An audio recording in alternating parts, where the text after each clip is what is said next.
Magandang gabi mga kausapan. It's Monday, April 27. As usual, kasama ko si Doc V Parang ayaw mo. At si Attorney E. dito sa Usapang Ed Season 2. Ayan. Bakit ko lang pumapalakpak? Di ba may bago tayong mga tagapalakpak dito? Sayang naman ang pag-attend nila, di ba? Yan lang ang ating ibinilin sa kanila. O, nasan ba tayo ngayon? Hindi ko Parang iba na alam. naman, Oo, no? iba na naman. Parang ang ganda ng pakortina. Oo, maganda. Kulay blue. Blue ang theme, no? So anyway, para malaman nyo kung nasan kami ngayon, please watch this video. In the heart of Davao City, a legacy of excellence meets the frontier of the future. This is Ateneo de Davao University. The institution doesn't just observe the digital age, it evolves with it. Moving beyond traditional boundaries, the university now offers cutting-edge programs. I am Renil Baroca, the Dean of the School of Engineering and Architecture. At the School of Engineering and Architecture, Ateneo de Davao University, innovation in our BS Robotics Engineering and BS Aerospace Engineering programs is both intentional and transformative. At the core is the Adventures Innovation Center, which is our flagship aerospace and robotics incubator, bridging ideas to real-world startups and impact. I'm Dr. Rahel Marie Sese, the Department Chair of the Department of Aerospace Engineering of Ateneo de Davao University, and also Director of Adventures Innovation Center. So the Aerospace Engineering program is one of the new programs of Ateneo de Davao University. It started in 2018, wherein under the Aerospace Engineering program, we deal with the study, development, research and development of aviation and space-related vehicles and research activities. Part of our goal in Adventures Innovation Center, wherein we want to harness and develop the talents of our technopreneurs, our startup founders, wherein most of them actually has an idea, but they don't know how to start it or how to begin with. So we have what we call the Ascend Incubation Program, wherein we provide a step-by-step guide on how they can develop their idea into a viable commercial or business venture. Our robotics engineering program serves as a multidisciplinary innovation engine, integrating mechanical, electronics, electrical, and AI to solve real problems. I'm Engineer Otoman D. Montane Jr., the Robotics Engineering Department Chair and the Program Chair of the Robotics RoboWheels Innovation for Everyone. Robotics Engineering Program prepares our student to be the leader of the Industry Revolution 4.0. It enables our student to become a certified drone pilot. They will have the opportunity to learn robotic systems, electromechanical systems, artificial intelligence that will help them land a job in agricultural industry, biomedical industry, electromechanical industry, information and communication technology, and many more. Through the Project Prime, which also extends this mission outward, bringing mobile robotics and AI learning to communities across Mindanao through its RoboWheels project. In aerospace, our students are achieving national first, like designing, developing, and launching rockets in the International Rocketry Engineering Competition in the US, proving that global level engineering can emerge from Mindanao. From Ateneo de Davao University in the Philippines. Welcome to Spaceport. All right, let's see. The rocket's name is Cybele. Good luck to the Philippines. Sending you in 5, 4, 3, 2, 1, go.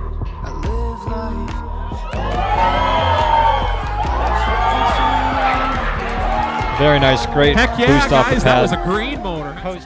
With tradition in its heart and innovation in its hands, Ateneo de Davao University continues to learn, lead, and serve.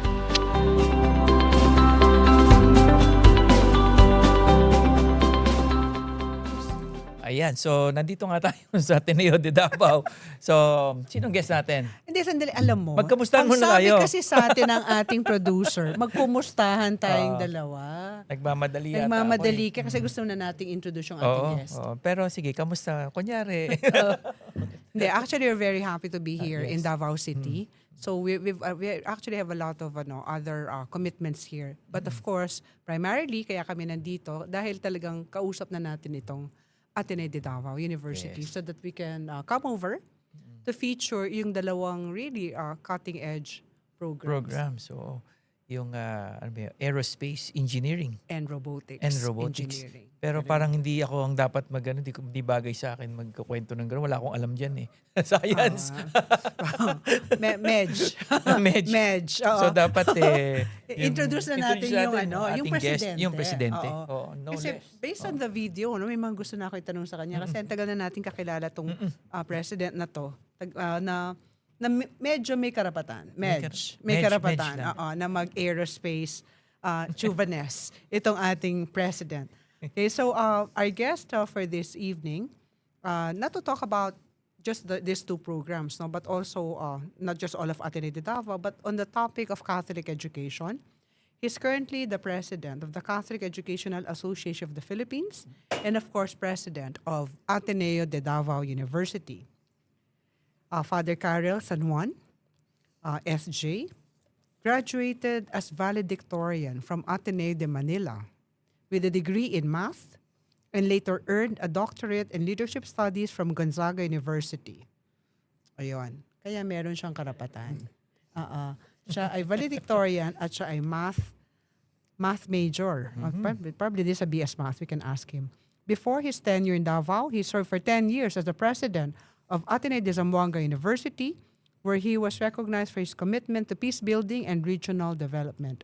So as early as that time, he already was working as program director of the Private Education Assistance Committee, also the trustee of CAP, representing that region, until eventually he became the president of CAP and now sits in the 5-member Private Education Assistance Committee, a leading voice in Philippine education, advocating for stronger partnerships between private and public institutions, and of course, the brand of Catholic education, which is transformative education. We're very privileged to have with us tonight. Actually, wala naman siyang ka-choice. Kasi nandito tayo sa Ateneo. Tayo na ang pumunta. Okay? Father Karel San Juan. Yay! Magandang gabi po. Kumakaway si Father. Hello. Kaway ka, Father. Kaway ka sa Hello. fans. Ay, hello. Attorney Erap. Hello. My good friends, Attorney Erap and Dr. D. How can I say no? Welcome to Davao and Ateneo de Davao. Yes. Very welcome. Thank you for coming here. Ang galing. We're here You right honor now. us with your Oh, presence. no. Your studio here is like, yes, fantastic. Oh. Like, we can hold Usapang Ed here like Yeah. every Monday. Yes. Pwede, you're very much You welcome. can have the whole season here. Yeah, very much welcome. Yeah. Davao season. Ateneo de Davao season. Tinayo namin to kasi during the online yung pandemic. Parang durian lang. Oh. Davao season. Yung during the pandemic, ang daming online and video recording needs. So we were motivated to have an enhanced space like this one. Very nice. This is a full functioning studio, no? Studio for, TV, radio even, recording of classes, speeches, talks. Yeah. So welcome. But you are a Manileño, right? Malineño ako, galing taga Marikina. Pwede mag-hello. pwede, Hello. pwede. Hello po sa mga taga Marikina, mga kamag-anak ko. At saka sa barangay CAP all over the country. Yan, barangay At saka CAP. barangay Ateneo all over the country. Ayun. Hello po. So the introduction said you're a math major. Is this a BS Math? Math major. So BS Math. BS Mathematics. And did you teach before you became, you became a Jesuit? I taught other subjects which are not math. Kasi parang nag-shift ako eh. Nag-math ako kasi yun ang scholarship ko sa Ateneo. Dapat math or science related. Government scholar. DOST ka ba? DOST. Oh, Yan. Wow. So yun ang nakuha ko. Tapos, when I entered Ateneo, other interests came in. Like, yung humanities, Social philosophy, justice, social ganyan, justice. transformative ed, I ganyan. graduated in 1986. We were active in EDSA. So that reoriented me. I gravitated towards development and management and leadership. Yan. Gravitated. Nakalimutan ko ang math. Gravitated. Gravitate ka naman. Napaka-science naman niya. Gravi ka naman. Pero Father Karel, no, we're really very, we're very happy that we're here and very impressive work, no, that Ateneo de Davao is doing. Specifically, I think I really was saying we wanted to feature yung robotics and aeronautics because you're representing the country, Yes, for such competitions sa aeronautics. No? Yeah, we're Galing. very proud of we're very proud of our engineering programs. We have actually 10. Industrial, chemical, computer, civil engineering, mechanical, and then aerospace engineering aerospace, and right, robotics engineering are two of our newest aerospace, engineering right. programs. Malaking enrollment yan, Father. Malaki. Sa engineering, pinakamalaki civil, then mechanical, then aerospace. Aerospace. Then robotics is quickly catching up in terms of the programs which get the most enrollment. Interesting. So, interesting kasi maraming kabataan ngayon talagang interesado sa mga ganyan technology. Parang yung kanilang interest and ability. Pansin ko, yung Gen Z tsaka Gen Alpha, Yeah. ang bilis matuto ng But is technology. this something that is by design? Kasi I was listening to the very nice voiceover of our producer, Dottie. And she was saying, part Producer. of the introduction was it's really tradition and innovation. See, you're known for tradition, right? And then now you really are moving in this space, aerospace, robotics. Is this by design, intentional? I think intentional in the sense that Jesuit education tries to read the signs of the times and would like to respond to the needs. For example, in the Philippines and in Mindanao in general, where Ateneo de Davao is committed to Mindanao development. That's part of our mission statement. So we see that we need engineers who will commit to social transformation. So that brand of engineers and AI experts, ganon. So we study the industry and the market, and then we put together our faculty and we design such programs. That's why yung aerospace and robotics, mga recent innovations in terms of programs, because we think that we can occupy that particular niche in the industry or in the the landscape of Philippine development. How many HEIs are offering that program? Ang robotics madalas nakakabit sa mechanical engineering. Pero kokonti pa yung nakita kong offering BS robotics engineering. Aerospace, I think there are around 3 or 4 HEIs all over the country, including Batangas State of our friend Dr. Tirso. So may ganon. Pero kulang pa. Government has a Philippine Space Agency, government development and sustainable development goals. I think they're also prioritizing development through space. So we're happy to be able to occupy that space in terms of higher ed. When was this initially offered? Yung Father? aerospace 2018. And then ang robotics something like the past 4 years lang. Ilan yung Bago-bago. nyo, graduates nung the Ang first batch? aerospace siguro mga 20. Dami Oo. din. Per cohort. Per cohort. Ganun. Ang robotics medyo nagka-catch up pa. That's why we're promoting it. Well, the advantage of Ateneo de Davao is that I think Davao City, for all intents and purposes, is an education hub. Yeah. Naming eskwelahan dito, and then you're servicing not just Davao and the region, but even the other Jensan. regions. The whole Yeah. of Mindanao. The whole of All of Yeah, Mindanao. All of Mindanao. Very, thriving at very dynamic ang region, no? Local development-wise. So that's why there are more private schools coming in. Yeah. Oo. Mas marami na kaming kasama rito. Wow. Babatiin ko lang si former Undersecretary of DepEd, Ray Laguda. Hi, Is Ray. watching. Hi, Ray. Good evening, Attorney Erap, Doris, at syempre kay Father Carter. Hi, Ray. Oh, Kaibigan natin yan. Oo, bakit may syempre? Siguro kasama mo nag-rally to. Palagay ko. O bata pa to? Bata pa ba to? A little younger than me. Pero kasama natin sa mga rallies Yes. for very sure. social justice. Okay, so doon na tayo sa social justice. No, that actually is the deep dive that we want to take a look at now. No, kasi nga we realize that I think even Catholic education, if we say education is in a state of crisis, I think Catholic education too, right? Yeah. In this age of well, the way we languaged it, this era of Gen Z and Alpha. But even without not having to say that, what do you think is the state of Catholic ed now? Well, that's a complex question. Pero magandang tanong. Tatandaan ko tuloy, Doris, nung National Convention ng CAP last year. We had a press conference and that was at the time of protests against corruption, no? And we're seeing that many of the corrupt officials that we are identifying were graduates of Catholic schools, no? And then they asked my comment on it. Sabi ko, if you are government officials holding a lot of power and resources, please behave and remember what we taught you in your Catholic university schools. Values. Nag-viral Yeah, yun.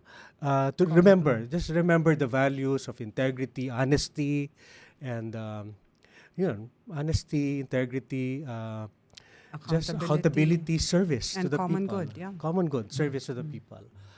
Yun nga lang, pagtapos ng eskwela, hindi mo na alam kung saan mapupunta mga graduates mo. You can only do so much. But it's good to be reminding our Catholic university graduates about their responsibility for God and country. Kasi di ba sa Catholic schools, puro kami God, prayer, spirituality, retreats, no? Hindi Yeah, kami right, nagkukulang right, dyan. right, ganon. So is that something, Father, na you think is lost ba? Or in the generation today, Gen Alpha, Gen Z students, because of, lagi natin naririnig yung influence ng social media. Parang nagko-compete tuloy yung school. Dati, madaling influence. Is that Pero something? era pa, yung Oh. lahat ng mga sinasabing possibly corrupt officials, hindi naman Z at Alpha yan. Ha? Yeah. Pero ngayon, although I think it's... But they are the Tama, products tama. of Catholic They're schools. proud. Yeah, pero ako kasi medyo ako doon, naawa ko sa Catholic schools. Parang it gets flagellated. When in fact, you have the home, and then you have church, Yeah, correct. the church, and then 80% of Filipinos are Catholic. So what Yun nga gives, eh. right? Yeah. Whether or not they studied in a Catholic school, they're Catholics. True. Siguro, So, as you said, it might mean some crisis in Catholic education. Perhaps we have to do a lot of reflections ourselves, no? In terms of how attuned are we in the culture of the current studentry, as I say, Gen Z, Gen Alpha. For one thing, yung attention, yung competing for attention, yung what sinasabi. Yes. Attorney Erap said, no? We compete with attention in terms of they're attracted to many other things, images. They're attracted to causes, but what particular causes are this? Let's say issues and concerns that they are attracted to. Can they sustain it?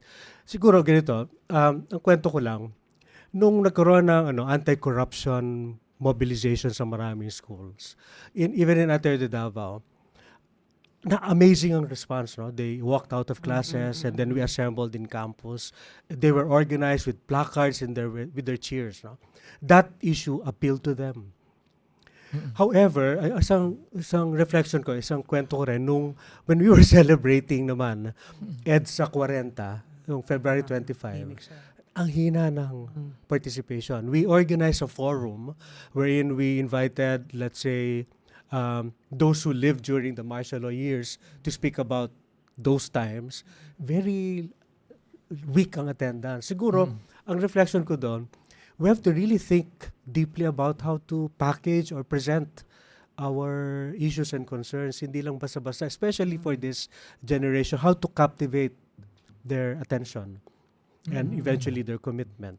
No? Some issues appeal to them, some may not be. They may be lukewarm to some issues and concerns. So, kami na ibang generation, administrators and faculty, we have to figure that out. We have to understand our students more deeply. Actually, Father, kanina, dito rin ako sa I also spoke before mga private school leaders this morning, no, dito sa Davao.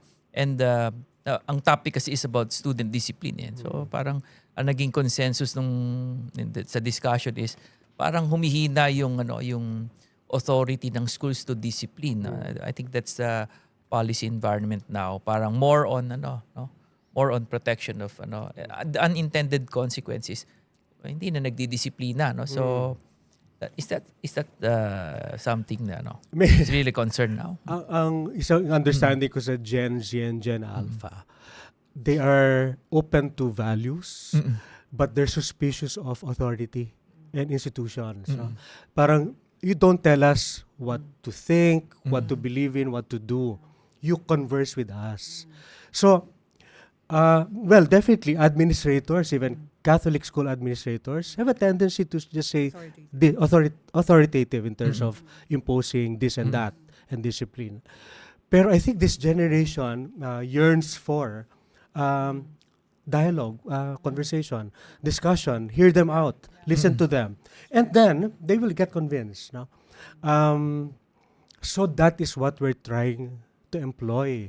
Not without difficulty. Pero we try to organize as many fora as possible. Yeah. Well, actually, I didn't even think millennials, Z and Alpha, no.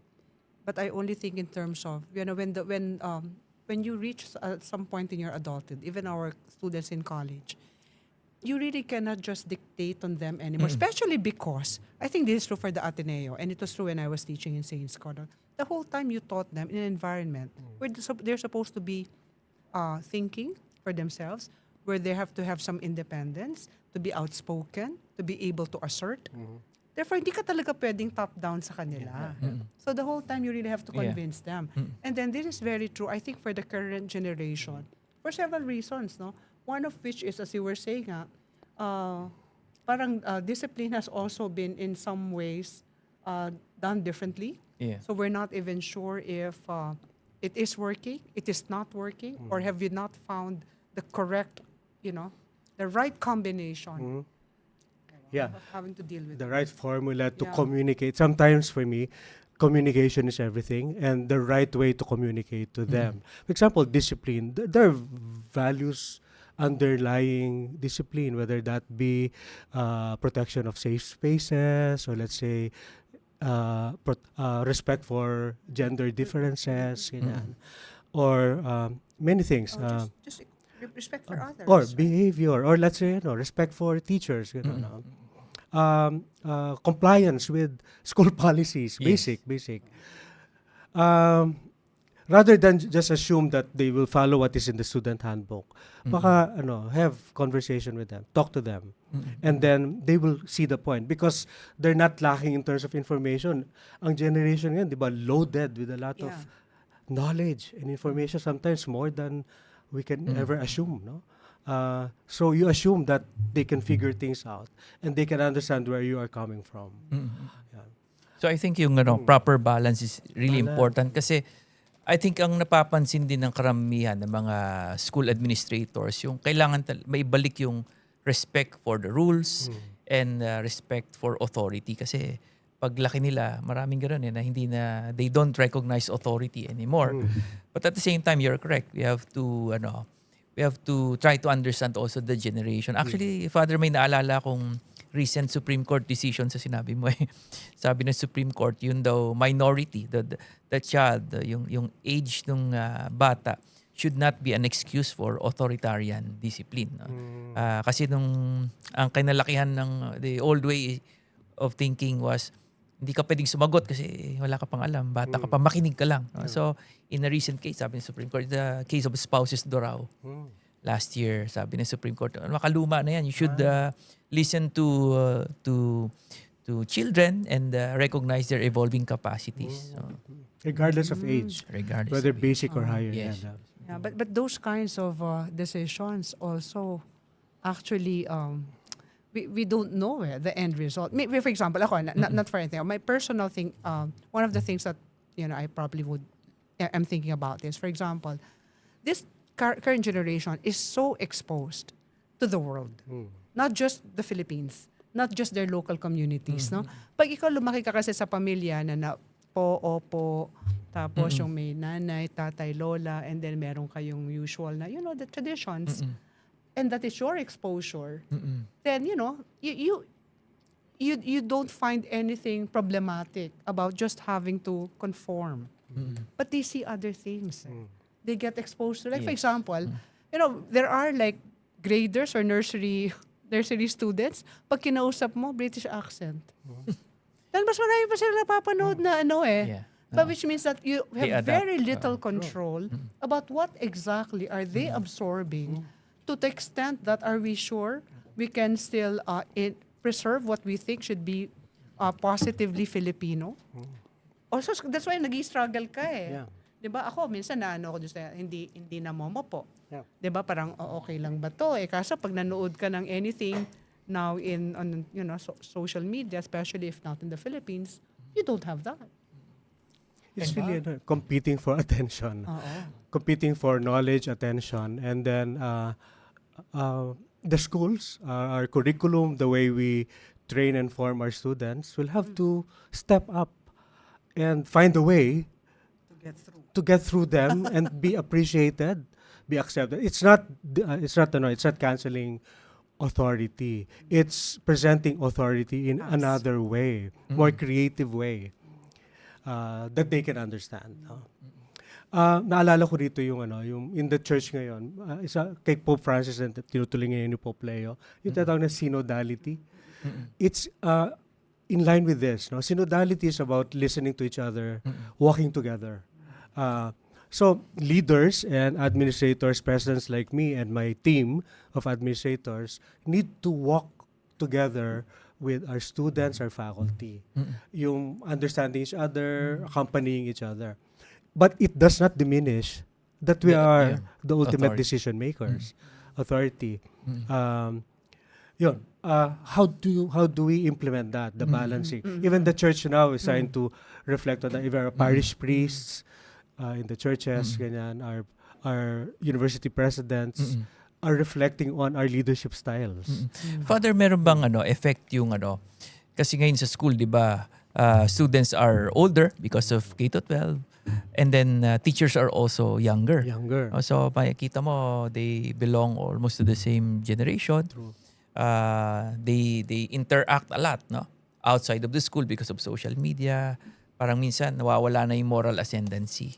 Anong effect nito sa One positive effect, I think if my faculty are millennials, they can share the same language and capability, like they're digital natives and algorithm, etc. with our students. Kaya, unlike yung generation, ano ba generation natin? Tawa. So, na nating hanapin.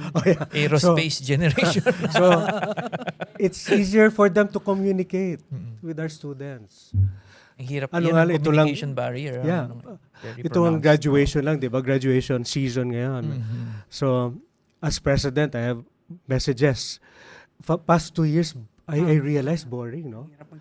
Ang hirap mag-communicate sa basic ed graduate, even college graduates. So this time around, nag-try ako. Meron akong short presentation, 1.5 pages lang, with accompanying PowerPoint and Canva. Kailangan na yun. Even priests, homilies namin, kailangan meron ng Short attention span. short attention span na talagang images, words, key messages lang. Actually, pati yung, I don't know kung kayo napapansin niyo, minsan, pipiliin mo yung sinasabi mo, and sometimes you think it is acceptable because during our time, it was acceptable. Ngayon, hindi na. Madalas ako nasisita na, sir, bawal na ngayon itanong yan. Or, hindi na pwedeng sabihin yan, 2026 na. So, ang hirap minsan, wag ka nalang magsalita. Kasi minsan hindi mo alam kung anong naiisip nila. Or another thing is yung sabi nila, very sensitive yung mga estudyante, very mindful about their mental wellness, mental Self-care. health, self-care. Oh. Yeah. Sa Catholic schools, as you know, we provide a lot of resources for formation. No? So that means retreats, social consciousness activities. We have offices dedicated for that. Compare a Catholic school with a non-Catholic school. Marami kaming budget for formation. So we invest in activities that will make our students and faculty reflect. Reflection is everything, especially in today's time and generation, no, na a lot of externalities kailangan ng isa pa ring keyword pala na lumabas this past interiority. Ito si Pope Leo, based on the Saint Augustine tradition, Augustinian siya, di ba? Isa sa mga key messages as educators yung the importance of interiority in education. Ang brilliant sa tingin ko, no? Kasi maaring mag-focus sa superficiality and externality, nakakaligtaan yung interiority. And that is, I think, where Catholic schools may be strong in terms of deepening interiority through reflection, discernment, ganon. It's good. It's good. Ganon. And we have to enhance that. Yeah. Especially now, it's too noisy. Too noisy. Too noisy, because of social media, it's too noisy. Pero one of the things that I would recognize about this current generation, I really think that what very important sa kanila yung authentic. Authentic yung mga tao. Kasi, if you have, say, a president who's already, let's just say senior or middle-aged or senior, you cannot expect that the language of the president is still the language of a millennial, right? But what they should see through is how authentic the person is, how they will resonate with, say, the values that say the school is trying to develop in them, and then find common ground. Kasi parang yung description din sa mga millennials kasi, and even the Z, Alpha masyado pang bata, mataas din ang social consciousness. Socially aware sila. In fact, my children, for example, they would comment on issues outside of the Philippines. They're so affected, even if the issue is not in the country. They would comment, right, and post about it. Yeah. Right? So, may ganun sila. Pero gusto kasi nila, ito lagi ko narinig, gusto nila totoo. Yung totoo. And they can tell. Okay. The person is Ang not. sabi mo, Doc D, they can sense authenticity. True. Strong sa kanila yun. Totoo yan, Doc D. Nanibago ako. Ikaw, Doris na lang. Pati ako nanibago sa inyo. Tinawag ko siya Doris Doc na D. lang. Hindi mo kinaya. Hindi ko kinaya. Yung consistency, they look for for example, ang mga Catholic schools, ang hilig namin sa mga motto, di ba? Dito sa Ateneo de Davao, it's Fortes in Fide, meaning strength of faith. Or let's say, strong in the faith that does justice. Mga Jesuits schools, di ba? Mga FNJ tawag namin. Faith and Justice. So, binabandera namin lahat yan sa mga formation programs namin lahat. And if the students see that we are not living up to these ideals, they will criticize us. For example, itong crisis ng US-Iran war and the impact on the poor, especially let's say the jeepney drivers, may offices naman kami dedicated to sense these things and to come up with programs. So for the past 2 weeks, we gathered donations, cash and kind, and then we nagpa-package kami ng mga bags of rice and food to be distributed to the drivers surrounding our campus. That's nice. Ang galing ng ng voluntary spirit ng mga estudyante. Dami nag-volunteers to distribute the donations to the poor. Galing. So doon ko nakikita yung sipag ng mga estudyante. Pag nakikita na lang yung in action yung aming ideals. So I'm gonna connect that to what you said earlier. So ito, ang lakas ng volunteerism when it was about assisting those who are affected by the crisis of the war and the jeepney drivers, etc. Very strong din yung response dun sa corruption. Mga protests against corruption and flood control, scams, etc. Pero yung EDSA, hindi sila di ba? Hindi sila masyadong nagre-respond. In their discernment, do you think they possibly did not see the authenticity there? Or did they feel that it was just too othering? Perhaps the event itself is too far from their Ano ba lived na- experience. Nagpa-essay writing contest ka ba? Ano bang Nagpa-essay ginawa writing ang mo? CAP, maganda ang CAP tried its best, no? Ano ba? Nagpa-essay, ano kami, ganyan. Hindi Pero, pa ba tayo tapos dyan? Yun na nga Essay eh. writing. or siguro the Nanonood si activities were Narcy. not creative enough. Narcy, Yun okay. Yung CAP, we gathered student leaders from different places and then we brought them to the Bantayog ng Mabayani. That was very formative of the student leaders, no? Very challenging, no? Challenging yung... For us. That's why, sa akin, ever since as president, crucial sa akin ang communication. Yung images, how we appear in public, in social media.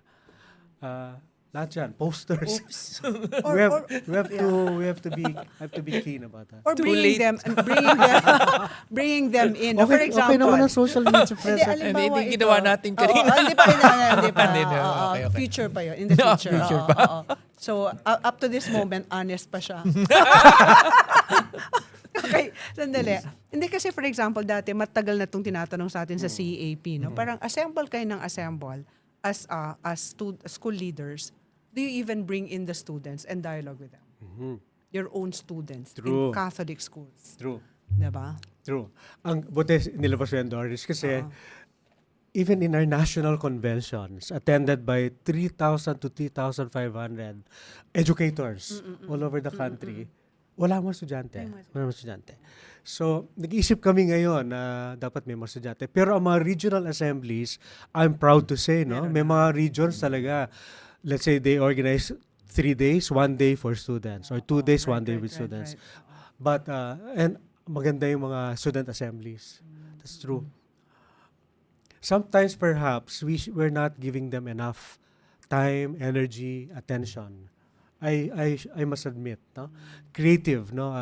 That's why I so appreciate my faculty who are a generation away from them, That's right. the millennials. They connect well. And it's good to have a diverse Yes, set of right. faculty na generation ko, even older than me and then younger, ganon. Agree din ako. The healthy mix of orientation. Yan. Oo nga, no? Minsan mapapansin mo parang teacher pala yun, no? Parang sobrang bata, no? Yeah. Actually, matanda ka na kasi. Tangla na kasi ako. For example, kayong dalawa, Ikaw naman eh. Erap and Doris, mga anak ninyo, di ba? Mga, Yes. Oh, The generations we're talking about. I'm raising children Gen are, Alpha boys. millennials and Z. Diba? Yeah. That's why I have that advantage of seeing them and, it's this parang interacting with them. So I see how they behave. Kung ganito pala, multiply that how many thousand times na your own students. Yes. And communication is really key. Key. Oh. It Ganun is din central. with my Should not- kids. So, otherwise, pagka ano ka lang, tatay ka lang, di mo talaga sila maintindihan. You really have to talk to them and understand where they coming from and how they see things. Otherwise, Do wala. they feel Iwan understood? ka. Oh. They feel Yes, understood yes. naman. Noong mga una, hindi pa nag-adjust ako. But I have to spend more time with them. And understanding how it looks like sa school and also, yung trying to know their friends also, yung kanilang circles. Kasi that's how you also understand them eh. Pag hindi mo nakita yon, paano yung mga bata ngayon? Wala. Ang layo na. Parang ng Gen Alpha. So it's really not just a challenge for Catholic education, but all of education, right? of Because we're education. really dealing with, of course, the young, the very young, and then, of course, those who are adolescent Yeah. in high school, and then those who are young adults Yeah. no? in college. And these are all very, very challenging, groups no? to Yeah. deal with. Yeah. For example, isang napag-isipan ko, di ba sa Catholic schools, meron kaming retreats. Yeah, retreats. And then retreats, help obtain the habit of silence. Kasi silence is important in view of a noisy world, as we said. No? Silence. So we employ that. Pero hindi nakiklik din yan sa marami. Siguro silence for a half day. Pero hindi buong weekend na silence. So we have to modify our retreat designs. Tapos, one time, dumalaw dito sa Ateneo de Davao yung Ben and Ben. they pass by and then, di ba, ano namin yan, nag-teasers kami, alam nila na, hindi namin ni-reveal yung pangalan ng band. Tapos alam ng mga estudyante na sila because of our teasers. Tapos yung kinanta nila, the songs of Ben and Ben, very meaningful. Yes. In fact, Ganda. verging on the spiritual nga. Yung leaves, Or even, man. very anti-establishment. Anti-establishment, critical thinking.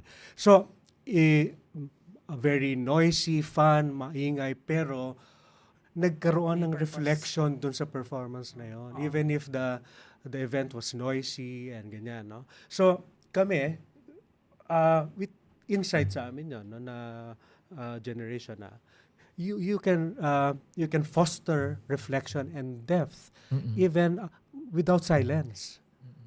Yung ganun ba? So, I'm learning nung ganun. So, kapag may events ang mga estudyante, okay lang yung mga banda, okay lang yung mga may dancing, yung rowdy in my perspective, pero it can foster really deeper things. Yung mga ganung reflection na mas appealing pa sa natututunan ano yan, ko. kabataan. No? Yan. Ganon, It's a yung- very good observation. Yung bands, ganon. Pero, I mean, come to think of it, no, grabbing level of openness mo as an for you to be a good educator. Diba? Kasi hindi ka na ganun eh. Yeah. That's not your generation. That's not my That's not generation. how you were You were taught. raised, That's you not were- how you were raised. And then now you deal with them and have that openness. Diba? Yeah, kasi That it will be different. Kasi it's easy just to implement the usual ways of giving retreats. Di ba? Yung magsasalita o prayer time, mag-journal kayo, gano'n. Baka hindi na magwo-work pa rin to some extent, Saan? but we need to be more creative perhaps in fostering silence and reflection and insight. Yan. Ano. Father, curious lang ako. Yung ba mga nag-enroll na mga magulang, talagang ang consideration pa rin is yung, because it's a Catholic school. Okay. Ganon pa rin ba? Nung araw kasi di ba parang, hindi mo ma-separate yung pagiging Catholic school dun sa, yung education from the Catholic religion. Kaya pinasok doon kasi doon magsisimula, sacraments, di ba? And all. Yeah. Ganon pa rin ba? Ang tingin ko, values. Values. Yung mga magulang, gusto pa nilang maging mabait ang kanilang mga anak. At siyempre, ako ang eskwelahan ay Catholic, kakabit ng simbahan, attached to the church, may mga pare na nagmimisa, may religion classes. So, their desire to form their children in the right way of character development would be satisfied by a Catholic school. Values din siguro hinahanap. Values. Pero yun ang magulang. At least lalo na sa basic ed. No, but that's the parent speaking. Yeah. That's the parent thinking. Gusto ko Catholic school para bumait yung anak ko. Gusto ko nagsisimba. Gusto ko. Yun ba ang pananaw din ng bata? Ba kasi yung bata, ang kanyang concept ngayon ng mabuting tao is that I'm inclusive. I'm authentic. I'm transparent. Diba? I value equality. Ako, yun ang yun ang sense ko sa kanila eh. Yeah. Diba? Sometimes, you get such kinds of answers na parang, I might not be going to Mass every Sunday, but I have a very good relationship with my God. Yeah. Ganyan, True, ang mga true. isasagot nila sa'yo. Minsan, ang problema ko, yung mga daily regular masses, konti ang nag-attend. That's true.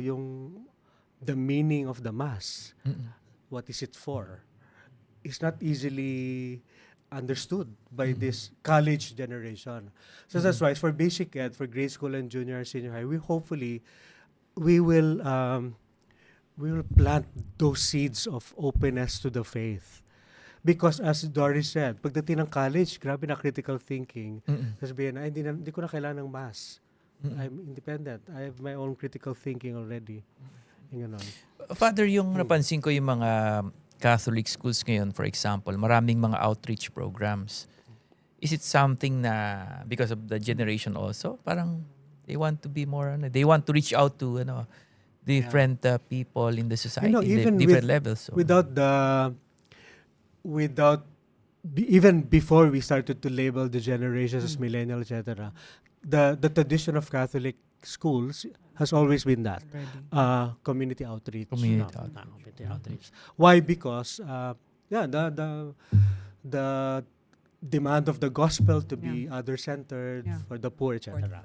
For the poor, and then later, as education and the world and society evolved, the reason for reaching out to others have taken on other meanings, like we need to be concerned with the common good, like the language of common good, ganyan. Even without the faith. We have to be you have to be humanistic, ganyan. And we have to work for justice. No. So others, even without the lens or perspective of faith, going out of the campus to reach out to the poor makes a lot of sense. Like education beyond the campus, education by knowing society. So yeah. So Ganda. ngayon, what I read from understanding Gen Z and Gen Alpha, they're concerned with what's happening to the world.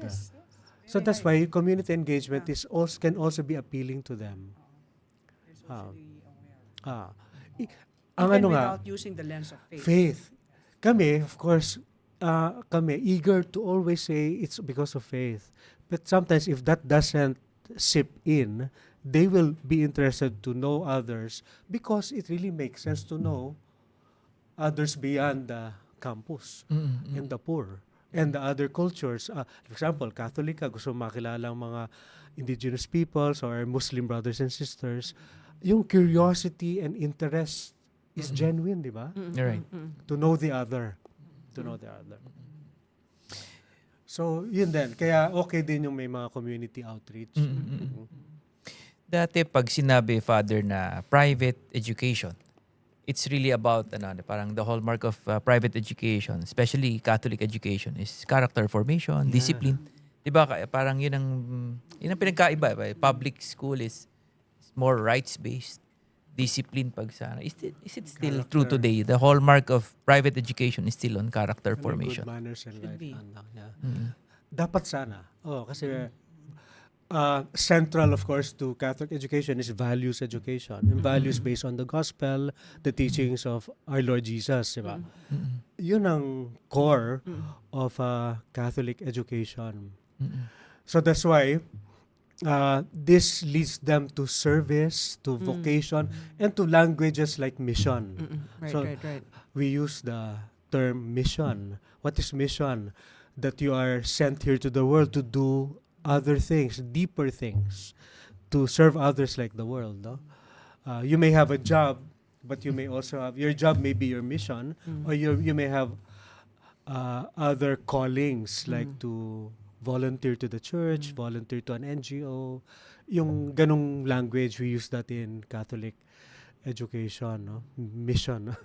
Father, pwede ka bang magpa-retreat sa law office namin? Halika, recollection tayo. Recollection. Pero ko, kaya mo bigay kasi galing kang UST. Hello, you share the same language. Ganon. So, Education with the mission. ganon. Formation, we call it formation for mission. Formation is central to Catholic schools because it can lead to transformation.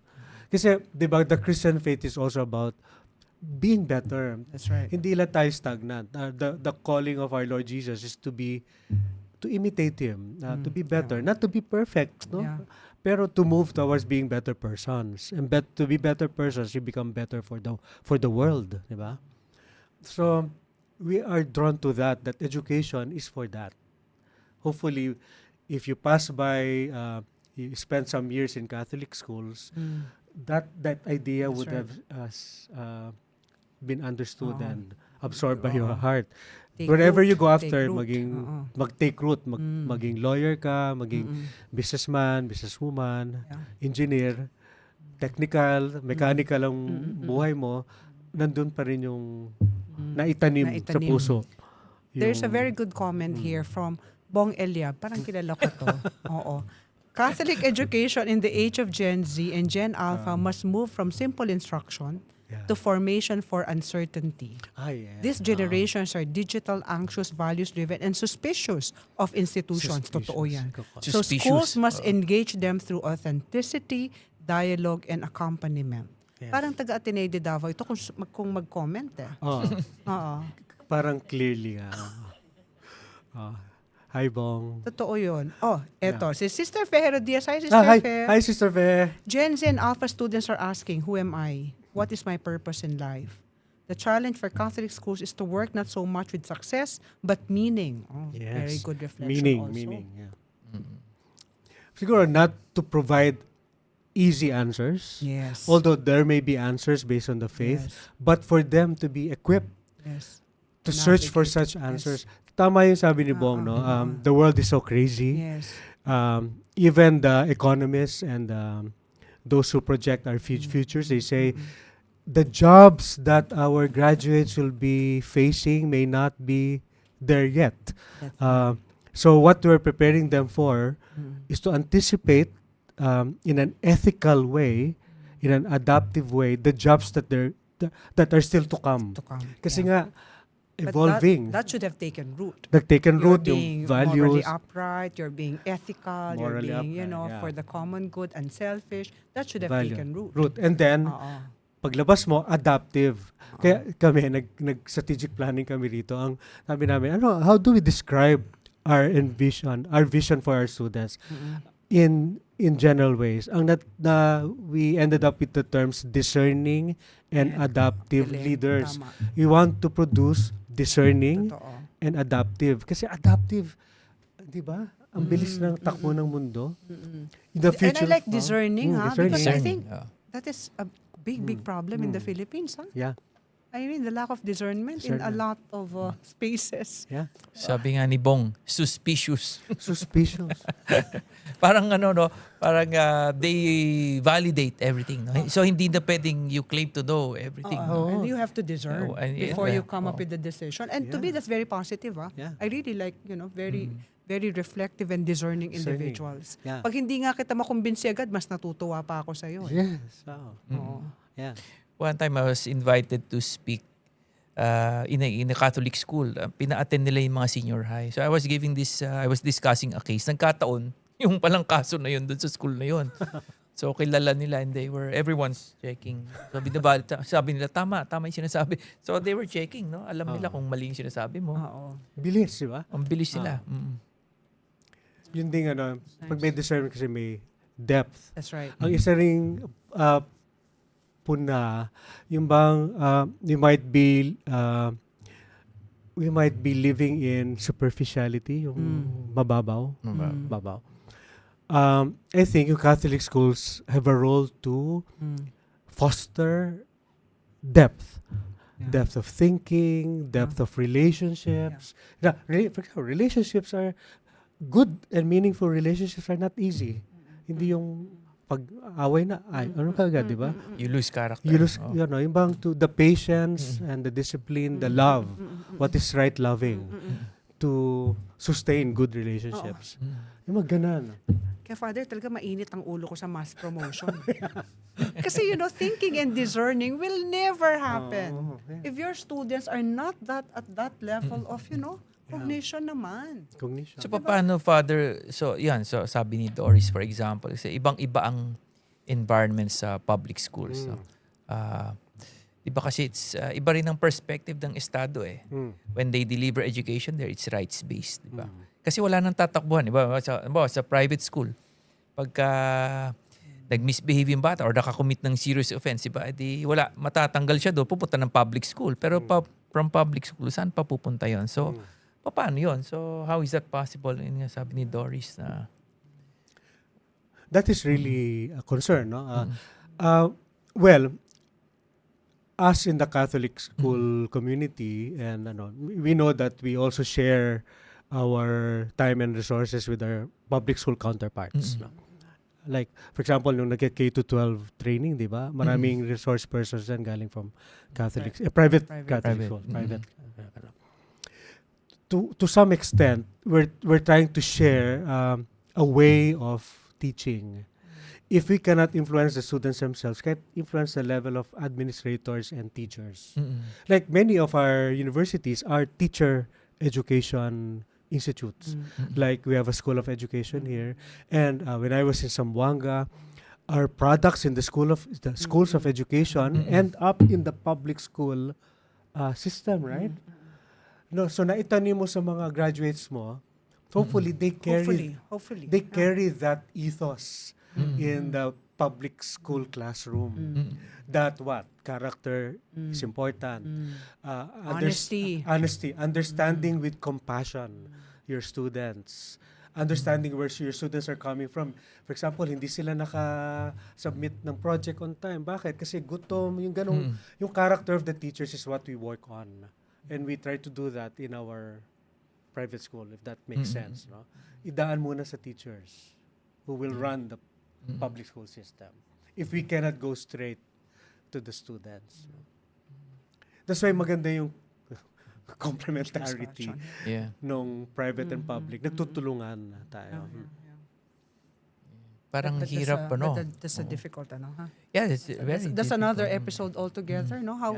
How teachers should be supported Kaya by ba, a system, yeah, by a system that will allow them. Can they really behave do it that na yung way. through the Diba? teachers alone? Kasi pag pag nasa public schools, nothing against sa public school system, pero ganon, it's the state that protects them. So they're not really accountable on whatever happens to their education. Parang bahala na yung estado sa amin. Pinag-aaral kami ng libre, we'll have to think about other things as compared lang sa students in the private schools. Or No? private in general. Oo, private in This general. one is a good comment. I really hope this is really 100% accurate. Ophelia Casala was saying, and I'm with you here, Gen Alpha and Gen Z don't like personality politics. They look at issues through the lens of principles. I really hope this is Sana totoo. this is how it will be. You know, we were talking to at that time, Pulse Asia president, right after the 2025 elections. They were saying that in the 2028 elections, a huge number, about 60%, Youth. will be millennials and Z.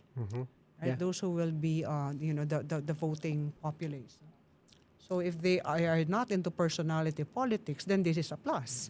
Eh di ba nga yung term na performative ngayon naman yan. Performative. Galing sa kanila yon. Alam na Alam nila no? na, na Oo. performance. Principle-based, Oh. Oh. Sana. Ayaw na ng fans club. Sana lumitaw sa surveys yung mga ganyang sentiments, ano? Oo. Malapit-lapit na yan. Yeah. Oh. Pero sana both, principles and if the personalities will carry those principles based on track record. That's no? right, that's right. A combination of both. That's right. Yeah. So, But definitely not the traditional type of No, At the yeah. politics. Because we already saw it in 2025. Yeah. We saw a lot of like showbiz personalities who everybody thought shoe in Manalo. Hindi nanalo. hindi sa nanalo. election. Oo. Yeah. So, kumbaga, there's a shift there. Parang tahimik lang, no? Pero we will be surprised that this is a strong moral force. I think This so, generation. Yes. I think so. And they show up when Yeah, needed, right? Yeah, right. Right. Like ito lang anti-corruption that, yeah. I sa can flood say that, control. Nagpapakita sila. Yes. Pero yung sustaining like for example, yung trillion peso march in EDSA, hindi lang masustain ng ganong karami. Because they don't think that is the The strategy. strategy. There might be Yeah. another strategy. Yeah. Kasi even if they're not there, you know that they are so strongly against it. Diba? So, well, it's that's still something for us to That's why, consider. there's one group, yung eGov, na-realize sila yan, no? Hindi mo sila mapapapunta sa EDSA na ganun karami, pero gusto lang may gawin. So, bantayin yung mga flood control projects per LGU and let the student, that generation, to monitor the use of the budget. Yung ganun ba? Parang mas parang vigilance in terms of budget. Ayaw na nila yung mga gano'n na basta na lang titipon-tipon by the numbers. They want actual, yung activities that really address the issues and the issue, problems. head on. Head on. Rather just be counted in terms of their presence. So I had this once one morning I went to my Gen Z daughter. Saw her in the room. I said, what are you doing? Very quiet. What are you doing? I'm journaling. I said, okay, journaling. So first, she was so quiet. And I said, why are you so quiet? I mean, because I'm like parang I'm thinking about, the past day. And then I'll start journaling. So imagine. Yeah. That kind of level of being reflective, no? Tapos, siya rin yung nakikita ko na biglang magpo-post siya ng Facebook when there is an issue of injustice. Diba? And something about, lalo na kung hindi, inclusive, they're very gender fair Ayun, mag-comment talaga yan Anything that is unfair, unequal, anything that is very divisive, not respectful. Yeah. Even if it's not an issue in the Philippines, and not even in the Philippines, but somewhere else. But she will use her platform for that. Yeah. So, ganun na sila talaga Yeah. mag-isip, no? True. At tapos biglang parang feeling mo ang lalim. That's why I was saying, ang galing ng lalim. Yeah. They're engaged in a special way, in issues and concerns that are global. I see that in my pamangkins, journaling, writing, and my observation, they write so well. The way yung kanilang composition, very profound, no? If I had to I have to compare when I was in their generation, I'm not that deep. I was not that deep. Ako nga parang never in my life na nag-journaling ako. Yung ganun ba? Di ba? Sa kanila parang automatic. Parang palaging, parang bullet lang. Oh, di ba? Magaling sila And then when they decide to post in social media, I'm amazed. So there's really depth and meaning, no? Yeah. I really hope they take us into a better future, If there are those traits, are very, very dominant for this generation. That's our hope. Oo. Ako gusto ko yun. Gusto ko yung authentic sila. Gusto ko yung some level of suspicion about institutions. I also like that. I also like that they're very inclusive and they're very fair. And that they really have a very, very, very clear search for search for meaning and purpose. And talagang sila, mataas ang discernment nila. Yeah, discernment. Yeah.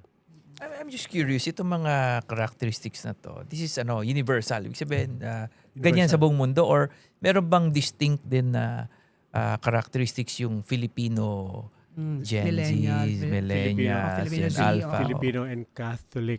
Yeah. And That's what we try to capture in our curriculum. Well, as Catholic schools with a Jesuit tradition like the Ateneo, and if you're not Ateneo, whatever religious or spiritual tradition your founders possess, no? We share that. No? You say that we want them to be discerning. There's a way of discerning the Christian Catholic Jesuit way. Okay ba sa inyo to, no? And then they decide kung gusto nila. We have a language, we have a culture to share and to hopefully for you to absorb and to adapt. Examine like twice a day for 15 minutes, magre-reflect ka for what happened during the past half day. Yung ganon. Meron kaming structures. Kumbaga, we offer them these practices. College yan, Father, pati sa college. College lalo na. May simula na sa Basic ed. I think your sons are in LaSalle, di ba? Yeah, May ganyan din ang LaSalle. But brothers. moving to Ateneo. We practices. Kasi Magka-college na yung mga yun. Di ba kahit sa Saints Com, may mga practices. May ganyan kaming practices. anong tawag doon, yung you read the text, the gospel text, and then you Lectio Divina. and then you identify the line Yeah. that actually hits you or resonates with you. Pero maganda din naman ang structures na yun. Ako, appreciative ako sa ganyang mga structures also of prayer and reflection. Yeah. So how do you see this, sabay ganun, So parang sa parang future ng masyado na ating, tayong serious, oo. grabe. Paano ba Hindi, ito? kasi ang episode na to, etong segment na to ay deep dive. Deep dive. Ang Deep lalim dive. na, hindi Ano na ako deep baka... Deep dive? Ang segment Hindi na namin. makaahon. Hindi na makaahon. Ano siya? Deep drown. Na-drown na tayo. Yeah, but it sounds cliche. Pero what do you think, Father, is the future of our country with our youth today? Ako hopeful. Based on my experiences in Davao, I see the dynamism and the depth, the discernment of my students. No, I've affirmed them. Like sometimes, may rally, di ako mag-expect, pero they will show up, and then I sometimes would lead them. I would have a fiery speech and then they upload. Sabi ko, mga future engineers wag kayo magko-corrupt kasi ito mo nangyari ngayon. Future accountants. Bawal. So, Oo. ano sila? Wag sa others, sabi mo. Cheer sila, cheer na cheer. So, hopeful ako sa mga kabataan ngayon. And because of that, our mission of Catholic education is so meaningful. So important. And part of that is us, administrators and teachers, to be responsive and to be creative, not to sit in our laurels and Yeah. to innovate. To innovate Yeah. our That's ways right. forward. And not that to be mean- and not to be insecure, because that is really how they are. And that they will actually accept that we don't have all the answers. Diba? That we are not the authority figures that they should just say yes to. Yeah. So it's really but more of accompaniment Yeah. and then showing them by example, I would imagine talaga. Yun ang Yeah. pinaka-crucial. Part of that, I would say, By is to example. be less authoritarian. Yes. Because it's easy for leaders and administrators to be authority-centered. It Tama. challenges us to be synodal Correct. in the church practice of today. That means less authoritarian. Less So, dapat authoritarian. mag-TikTok. Mamaya, mag-TikTok. mamaya, Dapat mamaya. mag-TikTok ang mga presidente para less More- pagiging authoritarian nila. More human. More relaxed. Like, ako, Speaking of more human, mag-shift na daw tayo sa human side ni Father Karen. Kasi Kanina pa tayo sinasenyasan. puro scriptures Okay, ang okay. Oo nga eh. Grabe ang serious ng discussion natin. serious ako si Serious. pare. Sorry. tanongin mo na si Father. Very deep dive. Okay. Very deep there. Anong ginagawa Dito na niya? tayo sa Edlight. Edlight na raw tayo. So, thank you, Father, for that Thank very, you, yeah. very, reflective kind of discussion, no? At daming good comments, ha? talaga. Narcy, the executive Hi, director of Narcy. CAP is here watching. Hi, Narcy. Hi, Board of Trustees of CAP. Nakikinig ba kayo sa message from the President? Okay, pero Edlight, pag hindi ka nag-iisip kung ano ang gagawin mo about Catholic education and What do I Philippine do? education in general, what do you What do? do you do? I watch good TV series in Netflix and other like HBO. Marami. Entertaining. May mga pinapanood ako na hindi ko kailangan mag-isip. Kasi 'di ba, ang trabaho natin maraming isip-isip. So magre-relax lang. That's So, why. Ano yan? Mga Korean ba yan? Ano mga? Sige, bigyan mo kami sample. Hindi na ako Anong nagko-Korean movie playlist mo? Sa Apple TV marami. Pag i-disclose Watch- yung hindi nag-iisip. Watch list. Anong series ang hindi ka dapat mag-isip? Hindi ako. Wag ka na sa Yung mga monsters. Sige, Alam mo yun. other than watching the Ayun. series. I have a dog. Whenever I'm in Manila, I love pets. I have a husky. I walk my husky twice a day, early in the morning and late in the evening. Nice. So that becomes my exercise and my yung bang at the moment thing na you get frustrated with what's happening in the world, in the country. You stay in the moment and then you walk your dog. That's right. Take care of your pet. Yun, sa akin, ano yun, nourishing and relaxing. Tama daw yun. I need to learn how to relax also. Ako din. Exercise, walking, ganyan. I need to take care of my health, ganyan. Sana katulad ako ni Erop, hindi lang ako marunong magkanta-kanta ng gitara eh. Hindi ka marunong mag-gitara. Hindi ako marunong mag-gitara. Pero I like Siya marunong siya mag-gitara pero he does not take care of his health. siya. I need a husky. You need a husky. You need a ano. So sa akin, ganon.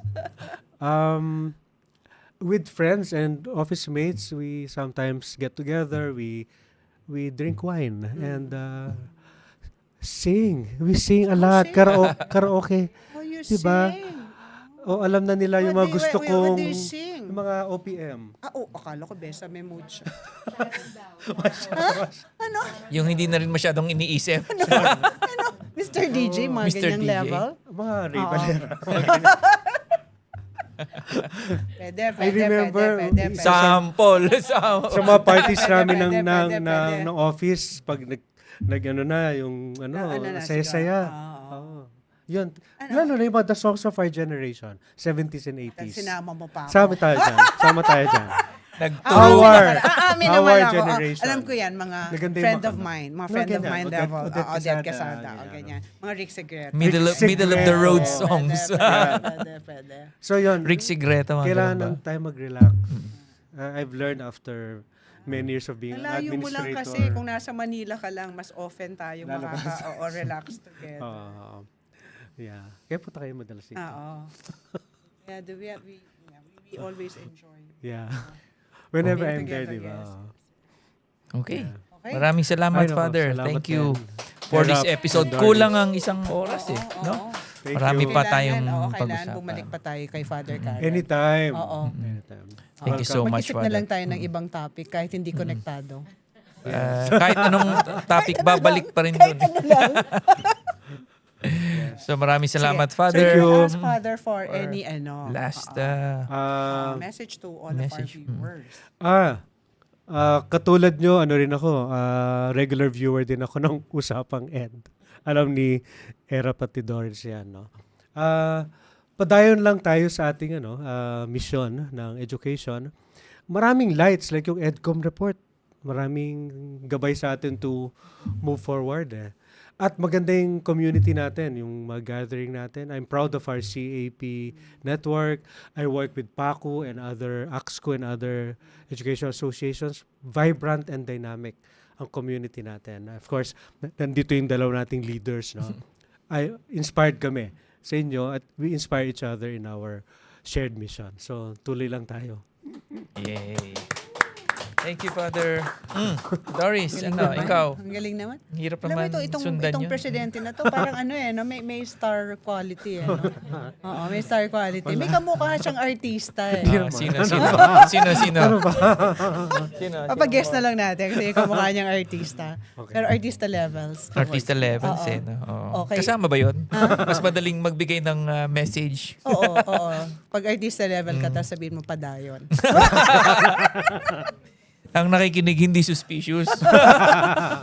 Yeah, okay, so we'd like to, of course, thank Ateneo de Davao for this Yay. opportunity. I think we had help from Bong Eliab, no? From Ace and Bernie. Bernie. Ayan. And even si, sobrang supportive ni Lloydie sa amin, no? Lloydie. Lloydie, where are you? So thank you to the entire Ateneo de Davao community for this opportunity. So meron ka bang mga upcoming events, attorney? Yes, meron tayong webinar series sa darating na May 15 and May 22. Kasama natin ng Raxo Ed. Ayan. So, this will May pa-poster. focus on may pa-poster. Ganda. Protecting our schools from mga legal risks. No? So, we'll discuss waivers at work sa session 1 and discipline with due process sa session 2 sa May 22. So, please check our social media pages on how to register. Yan. And of course, naman, today, yeah. meron akong yung The Legal Mind, Manila Times, yung aking column every Monday. So today, ang discussion is about academic noise. I saw it nga eh. Ayun. Very So, nice. and of course, watch Usapang Ed. Saan Yes, mapapanood? every Monday, Facebook. Also on Spotify, YouTube. And then on Monday, May 4, we will be in Lyceum of Batangas, Dr. Peter Laurel. Excited kami dyan. But May 11, I'll be with the AXCO for their National Assembly at Siliman University, Dumaguete, the Christian schools. And then on May 22, the Philippine Association for Teachers and Educators naman, they also are convening. So we are working very closely with all of these educational associations, who according to them also watch Usapang Ed. Yeah. According to them. According to them. Follow. Please follow Doris page. Wala akong page. Ay, wala. Usapang Ed. Usapang Ed. Usapang Ed. Okay. So with that, we'd like to thank you. Ayan, obviously, bakit nawala? Dapat tayo? Yan. Thank you. Para malinaw lang, may logo, may pa-logo sa loob, sa likod natin. We'd like to thank Ateneo de Davao for this Thank you. opportunity and thank you, Father Carol. Thank you, Doris. Yes, Era. of course. With Thank Doc you, D Raxo. And Attorney E. and Father Carel. Thank you. Dito sa Yes. Usapang Ed. Season two. Season 2. Ako si Father Carrel, gagawin na natin siyang co-host. Oo. Pwede to. Pwede tong co-host.